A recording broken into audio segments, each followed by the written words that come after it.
राधे राधे दोस्तों, सभी को जय श्री कृष्णा। दोस्तों, हम आज हमारी क्लास प्रारंभ करते हैं। आपने थंबनेल भी देखा होगा और थंबनेल के माध्यम से ही हम शुरुआत कर रहे हैं कि जो राजस्थान की क्या है दोस्तों, राजस्थान की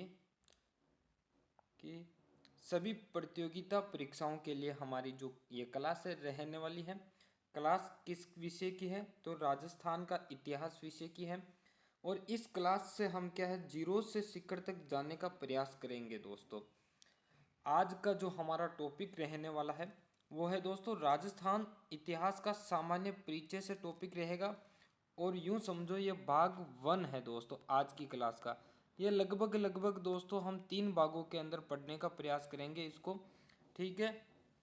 आज के अंदर, आज की क्लास के अंदर हम इतिहास शब्द की उत्पत्ति, परिभाषा, उसका जन्म या प्रारंभ काल पढ़ने का प्रयास करेंगे दोस्तों। एक तरफ आप विशेषता देख रहे हो, यानी कि विशेषता ये जो क्लास है ना, उन भर्ती प्रतियोगिता परीक्षाओं के लिए महत्वपूर्ण है। जो ग्रेड 3 शिक्षक भर्ती की तैयारी कर रहा है, किसकी दोस्तों?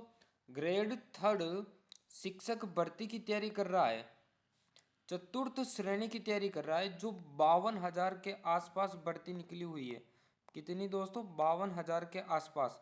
और दिसंबर 2025 में सीईटी जो है वो होने वाली है, उसकी यदि तैयारी कर रहा है तो इनके लिए भी क्या है, महत्वपूर्ण है दोस्तों। अब हम आगे बढ़ते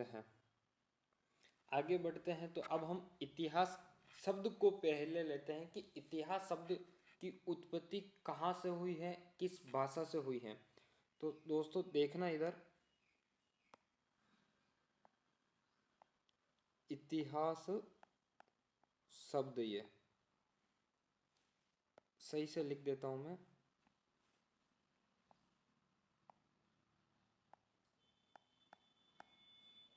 यह है इतिहास शब्द। ठीक है दोस्तों। इसकी उत्पत्ति की बात करूं दोस्तों, तो इसकी उत्पत्ति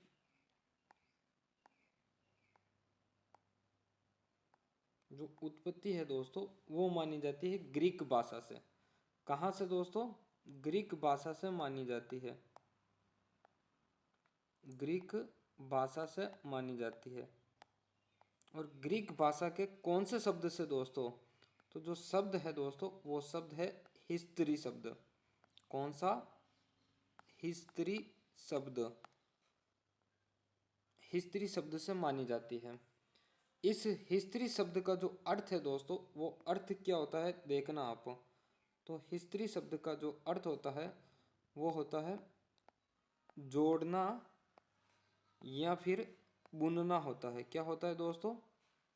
जोड़ना या फिर बुनना होता है। अब दोस्तों मैं आपको समझाता हूँ। ये जो इतिहास शब्द है, इस इतिहास शब्द की जो उत्पत्ति है वो ग्रीक भाषा से मानी जाती है। कौन सी भाषा से? ग्रीक भाषा से मानी जाती है, इतना ध्यान रखना आप।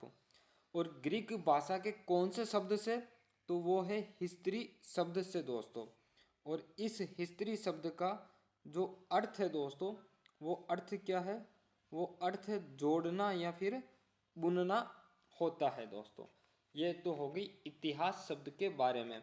अब हम बात करते हैं दोस्तों दो शब्द की जो समझने लायक है, और वहीं से हम क्या है, इतिहास शब्द की परिभाषा जानने का प्रयास करेंगे। तो मैं दोनों शब्दों को समझाने के लिए पहले दोस्तों क्या है, यहाँ पर अपनी एक बीचों बीच क्या है लाइन खींच देता हूँ। ठीक है दोस्तों। यहाँ पर एक शब्द लिख रहा हूँ अतीत। क्या लिख रहा हूँ दोस्तों? अतीत लिख रहा हूँ। और इधर लिख रहा हूँ मैं इतिहास। अतीत और दूसरा शब्द क्या है इधर? इतिहास है। तो अब आप अतीत के बारे में क्या जानते हो दोस्तों? तो अतीत के बारे में मैं बात करूं यदि, तो अतीत यानी कि ऐसी घटित घटना या ऐसी घटना जो घटित हो चुकी हैं लेकिन जिनका क्या है, कोई लिखित साक्ष्य उपलब्ध ना हो। अब दोस्तों यानी कि क्या बात है कि ऐसी घटित घटना, कौन सी?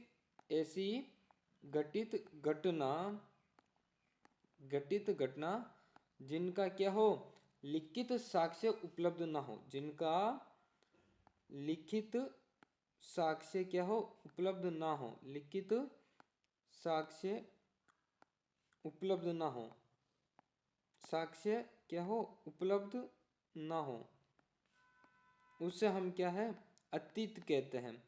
कि ऐसी घटना है, ऐसी घटित घटना जो घटना घट चुकी है और उनके हमारे पास दोस्तों क्या है, कोई लिखित साक्ष्य उपलब्ध ना हो, उसे तो हम कहते हैं अतीत।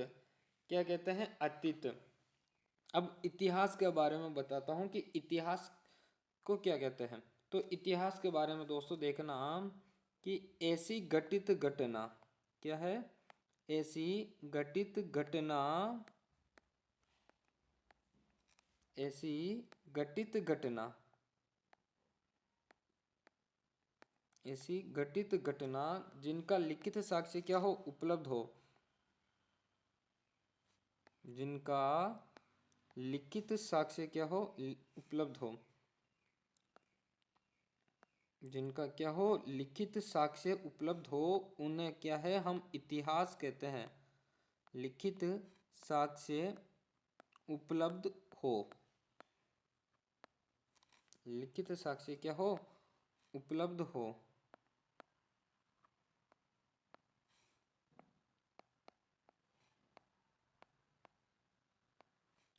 उसे क्या है, इतिहास कहते हैं। अब आपको समझ में आ गया होगा दोस्तों कि अतीत और इतिहास शब्द में क्या अंतर है। इतिहास और अतीत के अंदर दोनों में क्या अंतर है, आपको अब समझ में आ चुका होगा दोस्तों। क्या है, इन दोनों के अंदर जो अंतर है वो आपको समझ में आ गया होगा। ठीक है। घटित घटना जिनका क्या हो, लिखित साक्ष्य उपलब्ध हो, क्या हो, उपलब्ध हो, उसे हम क्या है, इतिहास कहते हैं। यह तो हो गया अतीत और इतिहास के अंदर अंतर। अब हम बात करते हैं कि इतिहास शब्द की परिभाषा क्या है। जो इतिहास शब्द है उसकी परिभाषा दोस्तों, तो परिभाषा के बारे में बात करूं तो इसकी परिभाषा क्या होगी, परिभाषा देख लेते हैं अपन कि परिभाषा क्या है।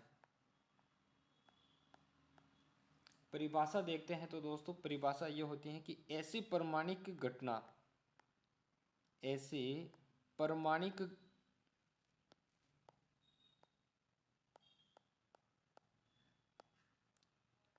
प्रमाणिक घटित घटना,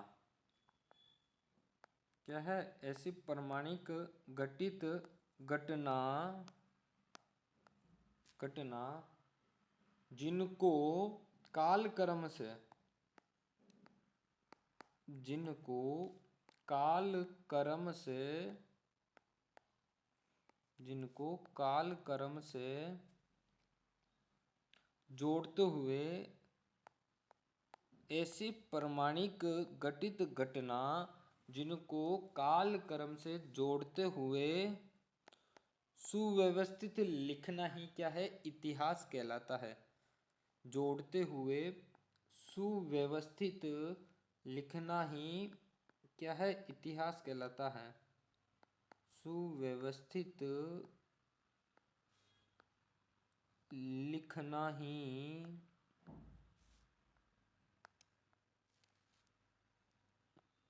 इतिहास कहलाता है, इतिहास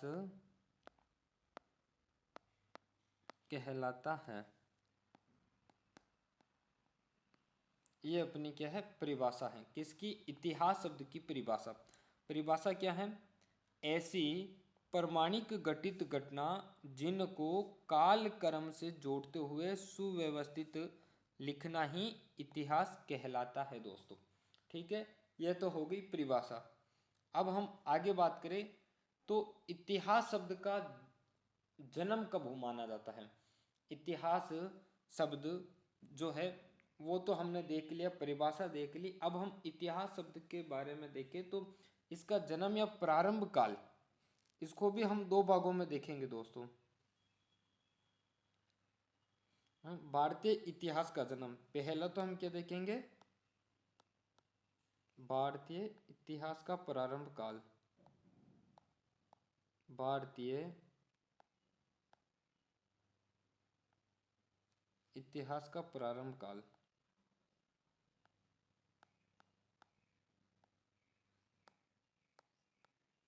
भारतीय इतिहास का प्रारंभ काल।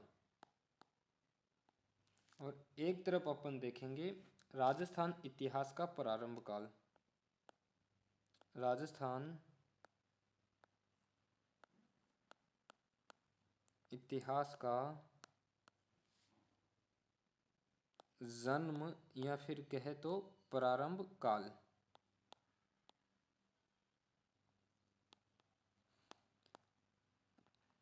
ठीक है ना। तो अब मैं आपको बात करूं तो भारतीय इतिहास है, इस भारतीय इतिहास का प्रारंभ काल माना जाता है सभ्यता काल से। कब से माना जाता है दोस्तों? सभ्यता काल से माना जाता है। यानी कि जब सभ्यता काल आया था, जब सभ्यता काल शुरू होता है, जब सभ्यता का पता चला है, भारत की जो सभ्यता है उस सभ्यता का क्या है पता चला है, तब से ही क्या है भारत काल का प्रारंभ माना जाता है। तो बात हो गई कि भारतीय इतिहास का प्रारंभ काल कब है दोस्तों? तो भारतीय इतिहास का प्रारंभ काल या जन्म की जो बात करूं मैं, तो वो जन्म माना जाता है सभ्यता काल से। ठीक है। और इधर बात करूं राजस्थान इतिहास का जन्म या फिर प्रारंभ काल, जो जन्म या है या फिर वो प्रारंभ काल है, वो कब से माना जाता है? तो राजस्थान इतिहास का जन्म या प्रारंभ काल राजपूत काल से माना जाता है। कब से? राजपूत काल से माना जाता है। यानी कि जब से राजपूतों का क्या है दोस्तों राजस्थान में उदय हुआ है, तब से माना जाता है राजपूतों का उदय। यानी कि राजस्थान के अंदर जो राजपूत थे उन्होंने राज करना राजस्थान में प्रारंभ किया था, तब से माना जाता है। और राजपूत काल का जन्म कब माना जाता है? तो जो राजपूत काल है, इस राजपूत काल का प्रारंभ की बात करूं तो इस राजपूत काल का जो प्रारंभ है वो प्रारंभ कब हुआ था दोस्तों? तो वो प्रारंभ हुआ था 7वीं सदी के मध्य। प्रारंभ कब हुआ था दोस्तों? तो प्रारंभ हुआ था 7वीं सदी के मध्य। कब हुआ था? प्रारंभ हुआ था 7वीं सदी के मध्य। यानी कि हम कह सकते हैं कि जो राजस्थान का इतिहास है, इस राजस्थान इतिहास की शुरुआत करें या फिर इसके जन्म की बात करें तो वो शुरू हुआ था अपने कब? 7वीं सदी के मध्य। क्योंकि हम कह रहे हैं कि जो राजपूत काल है, इस राजपूत काल से राजस्थान इतिहास का जन्म या प्रारंभ काल माना जाता है। तो राजपूत काल का जो प्रारंभ है वो 7वीं सदी के मध्य से होता है। तो राजस्थान इतिहास का जन्म या प्रारंभ काल कब हुआ दोस्तों? तो वो माना जाता है 7वीं सदी के मध्य से माना जाता है। या फिर दोस्तों कहाँ से? इस राजपूत काल से माना जाता है दोस्तों। ये तो हो गई बात। अब हम बात करते हैं कि जो राजस्थान इतिहास का जनक या पितामह है वो किन्हें कहा जाता है। राजस्थान इतिहास का किसको दोस्तों? राजस्थान इतिहास का राजस्थान इतिहास का जनक या फिर दोस्तों क्या? पितामह किसे कहा जाता है दोस्तों? तो राजस्थान इतिहास का जनक या पितामह कहा जाता है हमारे कर्नल जेम्स टोड को। किसको कहा जाता है? कर्नल जेम्स टोड को कहा जाता है। कर्नल जेम्स टोड को क्यों कहा जाता है दोस्तों? तो कर्नल जेम्स टोड को राजस्थान इतिहास का जनक या पितामह इसलिए कहा जाता है क्योंकि सबसे पहले राजस्थान के इतिहास को सुव्यवस्थित लिखने का काम इन्होंने ही किया था। सबसे पहले क्या है? राजस्थान इतिहास को क्या है?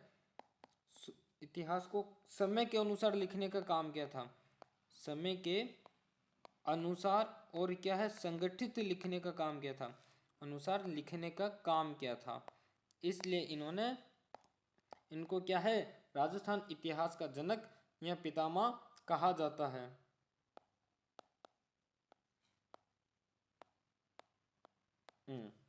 ये हो गया आज की हमारी क्लास है दोस्तों। ठीक है दोस्तों, क्लास पसंद आई हो तो लाइक जरूर करें, चैनल पर पहली बार हो तो चैनल को सब्सक्राइब जरूर करें। धन्यवाद आप सभी का दोस्तों।